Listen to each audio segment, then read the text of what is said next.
suka berbicara. Maka kemudian demokrasi diletakkan sebagai pilar freedom of expression.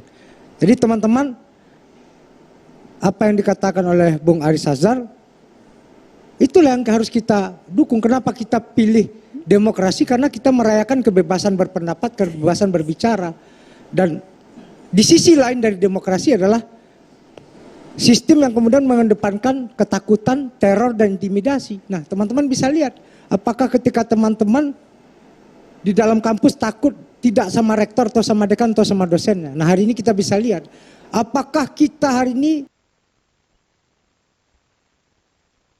dalam mengucapkan kritik, tadi kata yang Bung Aris Azhar katakan, kita dalam situasi teror kah, intimidatif kah, atau ketakutan kah?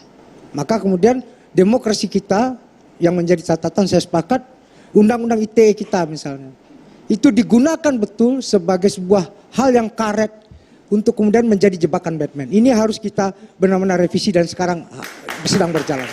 Poin kedua, apa yang dikatakan oleh Bung Aris Azhar tadi, kita hidup di situasi illiberal demokrasi. Demokrasi yang illiberal. Apa itu? Demokratik dia, tapi dia tidak liberal. Kenapa? Karena aktor-aktor yang dominan dan prominent itu adalah aparatus yang tidak sivilian. Ini yang kemudian menjadi tantangan kita. Masih banyak kemudian aparat penegak hukum yang bermain politik dan lain sebagainya. Ini catatan kita. Karena kita berbicara di catatan demokrasi. Jadi Bung Aris Azhar saya sepakat itu poinnya. Dan yang kemudian untuk Simbah Tejo, saya sepakat tadi dengan Simbah. Usulan Bung Aris Azhar tadi tidak hanya debat di kampus, tapi teman-teman kampus ini biar membuktikan otentisitas pemimpin ini benar-benar emas atau perak atau loyang, pasir atau emas, suruh mereka hidup bersama sebulan dengan para kandidat itu. Ini mau berdialog terbuka itu hanya kemudian karakter sejatinya dialog atau tidak. Itulah kemudian teman-teman berdebat oke, dan itu bagus. Tapi bentuk untuk kemudian membongkar hipokrisi itu hidup bersama dengan Anies Baswedan, dengan Ganjar dan Prabowo Subianto. Hidup sebulan. Itulah kemudian bagaimana hipokrisi itu terbukti secara nyata. Ini orang gimmick nih, nggak dialog nih, cuma kemudian aja. Emosinya stabil atau tidak? Ini orang bisa diajak benar-benar dalam bertukar pikiran secara egalitarian atau tidak. Itulah kemudian ketika Pak Karno jadi pemimpin politik menjadi panglima, ketika Pak Harto menjadi pemimpin itu ekonomi jadi panglima, Anies Baswedan menjadikan budaya sebagai panglima dalam kepemimpinannya. Terima kasih. Oke. Tepuk tangannya buat Bang Willy Aditya, Bang Andreas. Kita kasih kesempatan, Maria. Bang Melki silakan. Singkat, jelas, padat. Pertanyaannya langsung ditujukan ke siapa? Sekaligus konklusi mungkin dari BEM UI. Baik, konklusi hari ini ya. Konklusi hari ini kita pertanyaan dulu. Pertanyaan singkat, juga, boleh, secara singkat. Apapun topiknya. Bebas, apapun. Silakan. Saya punya concern, tentu anak-anak muda se-Indonesia yang berkuliah di kampus punya concern tentang reformasi pendidikan tinggi akhir-akhir ini. Gitu.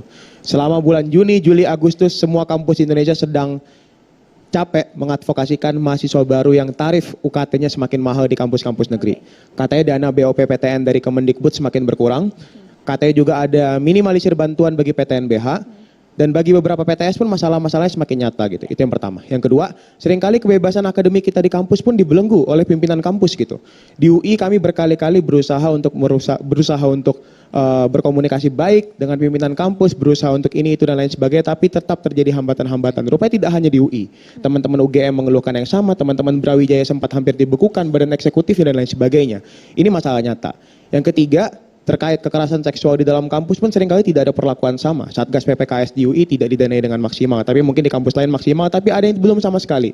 Saya rasa kita perlu banyak sekali bicara soal reformasi pendidikan tinggi, dan saya mau dengar apa gagasan dari tiap bakal calon presiden. Reformasi pendidikan tinggi. Karena durasi kami terbatas, hanya kami berikan waktu per orang, per narasumber 1 menit saja, Bapak-Bapak. Dari Bang Willy dulu boleh.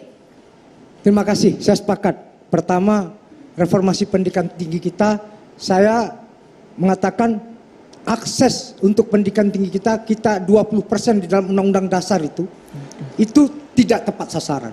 Kita lebih orientasinya kepada fisikal, tapi tidak karakter manusia dan sumber daya manusia. Jadi the next level Indonesia adalah bagaimana research university harus kita kembangkan, dan akses. Saya sebenarnya menolak BLU, Bung Melki. BLU ini sifatnya orientasinya adalah kemudian orientasi dagang. Dimanapun kita harus bikin blok. Ada universitas yang benar-benar untuk akses orang mampu, orang yang tidak mampu secara ekonomi tapi 15 mampu second. secara akademik. Jadi ke depan pendidikan kita harus melahirkan satu kualitas sumber daya manusia yang berkarakter. Yang kedua adalah akses untuk siapapun boleh menikmati pendidikan tinggi. Waktunya habis Bang Willy. Tepuk tangan buat Bang Willy Aditya. Terima kasih, Selanjutnya Bang. Bang Andreas. Bung Andreas silakan. Waktunya 1 menit dimulai dari sekarang. Saya kebetulan di Komisi 10 dan ditugaskan di Komisi 10 dan saya melihat satu hal yang sekarang apa yang Pak Jokowi selalu sampaikan dengan Indonesia sentris.